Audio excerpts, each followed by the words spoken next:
con Federico porque, bueno, bien, por suerte, un día divino hoy. Hoy creo que de la semana el mejor día en cuanto a clima. Buenísimo, buenísimo, Leti. Así que una excelente tarde para después ir a probar esos vinitos que ya estaban adelantando. Bueno, chicas, a lo que nos convoca, ya estoy con Federico, como muy bien lo presentaron. Bueno, para charlar sobre estas situaciones de violencia, si se han incrementado ahora en pandemia, con la exigencia del protocolo también para el cliente. Y bueno, Federico, eso, hubo un hecho de violencia este domingo y saber en principio si esto es común o es un caso aislado que ocurrió puntualmente. Bueno, es más común de lo que parece. O sea, nosotros hemos atendido, producto a nivel sindical, varias situaciones que se dan. Algunas han tenido que ver con ahora en el corto plazo, con el uso del tapaboca, el tema del distanciamiento, el tema del manejo. Bueno, el domingo tiene que ver con el tema incluso del dinero, sobre todo el efectivo, el aceptar el efectivo y en este caso que era una bolsa llena de monedas, todas. En realidad, si hubiese llevado las monedas contadas, ordenadas, sí se aceptaba. El problema es que fue en una condición que él no quería aceptar nada. Claro, normalmente incluso los taxistas llevan monedas ordenadas en paquetitos y se aceptan normalmente. Pero ya te digo, hay tres tipos de violencia que más o menos la vivimos constantemente en las estaciones de servicio que tienen que ver. Primero que nada, la delincuencia. O sea, en las estaciones se maneja dinero, más allá de que se han tomado algunas medidas de restringir el uso de dinero en las estaciones de servicio. O sea, después en la noche no manejar dinero, eso ha disminuido un poco la violencia. El tema de la venta de alcohol, porque las estaciones de servicio son el lugar donde la gente normalmente iba a consumir alcohol. O sea, al no poder pagar una entrada en un bar, en un boliche o la consumición de los precios, ir a la estación de servicio 24 horas, pero normalmente las estaciones de servicio también implicaba que la gente se pusiera a tomar. Y hay veces, al principio cuando se restringió, el alcohol estaba en las vitrinas. O sea, tener que explicarle al cliente que no te puedo vender, También podía llegar a un conflicto. generó varias veces conflictos. Bueno, y las aglomeraciones, imagino, porque uno capaz que no se lo pone a pensar, pero antes de la pandemia era normal juntarse en una estación, ahora seguramente también. Es que la gente normalmente hacía la previa en una estación de servicio para luego dirigirse a donde fueran a ir. Entonces, ya te digo, son situaciones que normalmente, en general, los trabajadores en distintos lugares la viven. Y en estaciones de servicio, al ser un lugar abierto, que no es que te echo, es casi en la vía pública, es más difícil poder discutir o convencer a alguien. Claro. Muchas veces, pues incluso no es que haya un guardia de seguridad o hay alguien haciendo de custodia. Normalmente en las estaciones es el pistero y sobre todo en la noche. Claro. Sí, vos me comentabas eso de que muchas veces pasa una, pasa dos, pasa tres y bueno, a veces el trabajador también llega a un límite. Sí, es que obviamente la sociedad cada vez está más violenta.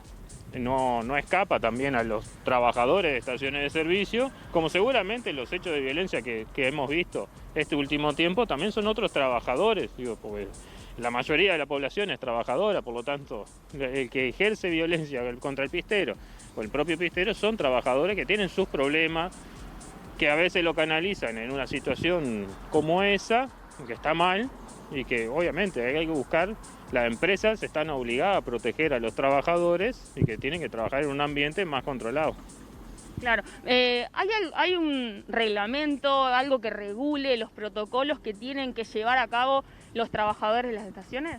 No, al día de hoy no hay. Están los protocolos generales sobre COVID que se manejan abiertamente, el uso del tapaboca, el tema del distanciamiento, pero específico para el sector no hay. A fines de diciembre, entre las fiestas, entre el 24 y el 31, se reunió por primera vez la tripartita de salud laboral del sector, si bien fue por vía Zoom, con las autoridades del ministerio. Se está buscando establecer un protocolo como debería ser. El tema, si los clientes se deben o no se deben bajar de los vehículos, si la ventanilla debe estar lo más baja posible, si los conductores tienen que llegar a la estación de tapaboca o no. Todas esas cuestiones, pero incluso en la pista, los trabajadores saben que tienen que usar tapaboca.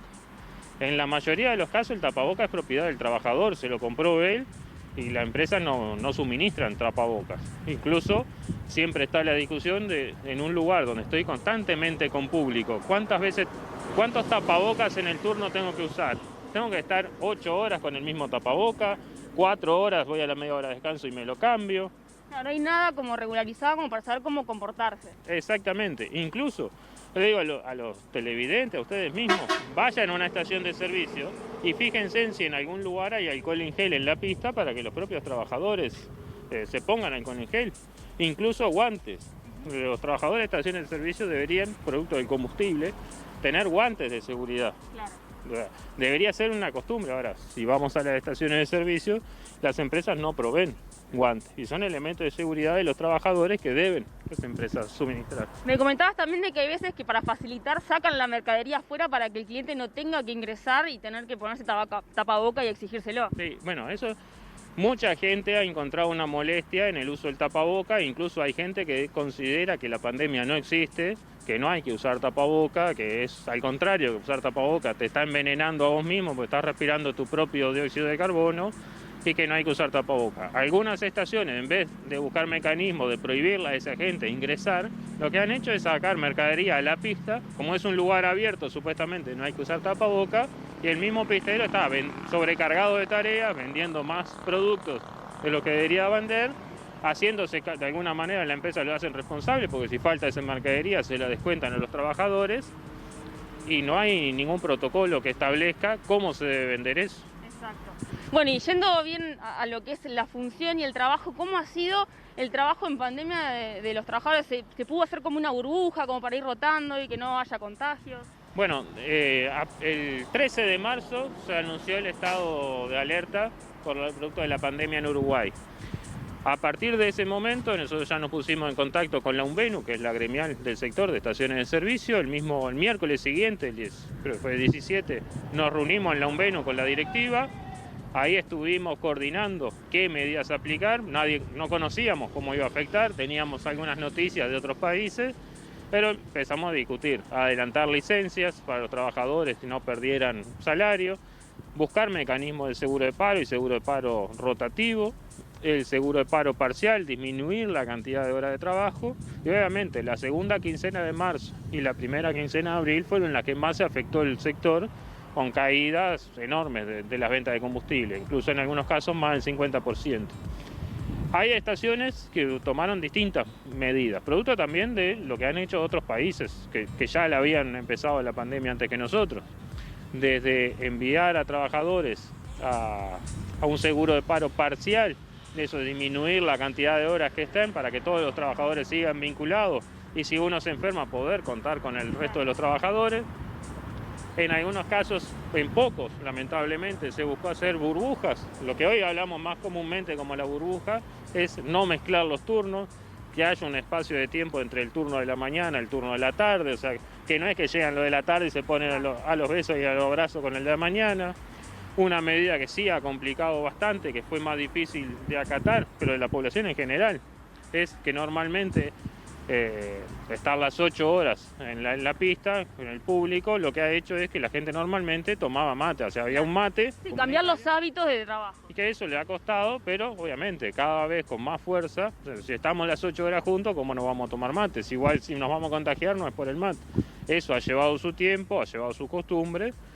No en todos los lugares se respeta, incluso en muchos lados, a veces tenemos discusiones, que los propios encargados, los gerentes, o sea, fuman, toman mate, comparten el cigarro, están todos ahí. Y claro, los trabajadores dicen, ¿por qué yo no lo voy a hacer? Si bien hemos discutido con ellos de que no, que están corriendo un riesgo mayor, producto del salario, lo que se pierde, hay veces que el ejemplo no lo dan la propia gerencia de las empresas. Exacto. Una de las cosas que me comentabas es la venta, ¿no? Y que esto es un trabajo presencial. La venta de este producto es presencial, no puedo hacer teletrabajo. Sí, exactamente. O sea, los clientes cada vez han decidido optar más por el uso de los vehículos. Si bien lo que te decía, la segunda quincena de marzo, la primera de abril, las ventas fueron muy grandes, después en general la venta de todo el 2020 comparado al 2010 es muy cercana, incluso en algunos lugares superior, dependiendo del combustible. No ha sido tanto la caída, si bien hay, y lo vemos ahora incluso, se puede medir incluso con el tema de los peajes. O sea, si cuando te dicen que el 14% se cruzó más un 14% el peaje que el año pasado, lo que cruzan el peaje, que pagan peaje, son los autos. O sea, esos autos que se movieron llevan combustible. O sea, hay mayor movimiento de combustible. Cuando se habla de usar medios alternativos al transporte público, estamos hablando de motos, de autos, también de bicicletas y otros medios. Pero la gente ha optado por, si tenía que ir a un viaje desde la ciudad de la costa hasta el centro de Montevideo, lo hacía en ómnibus porque era más barato y no tenía problema dónde dejar el auto, pero prefiero igual usar el auto que andar en un ómnibus con 80 personas, con todo lo que eso implica. Bueno, entonces, como veíamos, el tema de la violencia está instalada en sí y ahora supongo que tratando de poner los reglamentos para este tema de la pandemia, la gente también está un poco a veces más propensa a estar más agresiva. Pero bueno, convocamos a eso, ¿no? Que la gente no se aglomere en las estaciones de servicio y bueno, acatar estas recomendaciones y cuando lleguemos a la estación ya llegar con tapabocas. Tapabocas y no bajar el vidrio o bajar lo menos posible, no es necesario bajarse. El post, el pistero te lo va a acercar también. O sea, y si se puede manejar débito o crédito en vez del efectivo, a veces es más práctico y mucho mejor. Bueno, Federico, muchísimas gracias. Dale, muchas gracias a ustedes por la entrevista y por mantenernos en contacto con el público.